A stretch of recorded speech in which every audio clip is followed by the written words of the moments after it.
मैं professor Anil Kumar BA part 1 के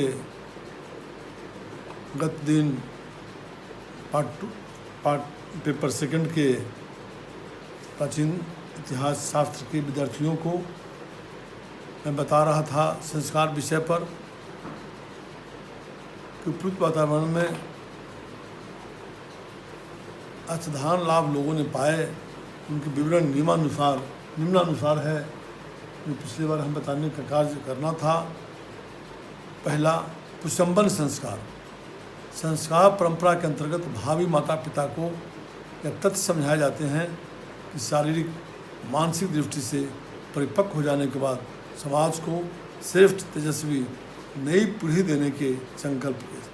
दूसरा, नामकरण संस्कार। बालक का नाम उसकी पहचान के लिए नहीं रखा जाता। मनोविज्ञान और अक्षर विज्ञान के जानकारों का मत है कि नाम का प्रभाव व्यक्ति के अस्थूल सूक्ष्म व्यक्तित्व पर गहराई से पड़ता है। तीसरा, चूड़ाकर्म संस्कार। मुंडन शिखा स्थापना। स्थूल दृष्टि से प्रसव के साथ सिर पर आए बालों को हटाकर खोपड़ी की सफाई करना आवश्यक होता है। सूक्ष्म दृष्टि से शिशु के व्यवस्थित बौद्धिक विकास को विचारों को छेदन। चौथा, अन्न प्राशन संस्कार। जब शिशु के दांत उगने लगे मानना चाहिए कि प्रकृति ने उसे ठोस आहार अन्नाहार करने की स्वीकृति प्रदान कर दी है। स्थूल के विकास के लिए तो अन्न के विकास समेत उपयोगी। पांचवां, विद्यारंभ संस्कार। जब बालक बालिका की आयु शिक्षा ग्रहण करने योग्य ही हो जाए तब उसका विद्यारंभ संस्कार कराया जाता है। इसमें समारोह के माध्यम से जहाँ एक और बालक में अध्ययन का उत्साह पैदा किया जाता है। एगो पवित्र संस्कार। जब बालक बालिका का शारीरिक मानसिक विकास इस योग्य हो जाए वो अपने विकास के लिए आत्मनिर्भर होकर संकल्प एवं प्रयास करने लगे तब उससे श्रेष्ठ आध्यात्मिक सामाजिक अनुशासनों। सप्तमा, विवाह संस्कार।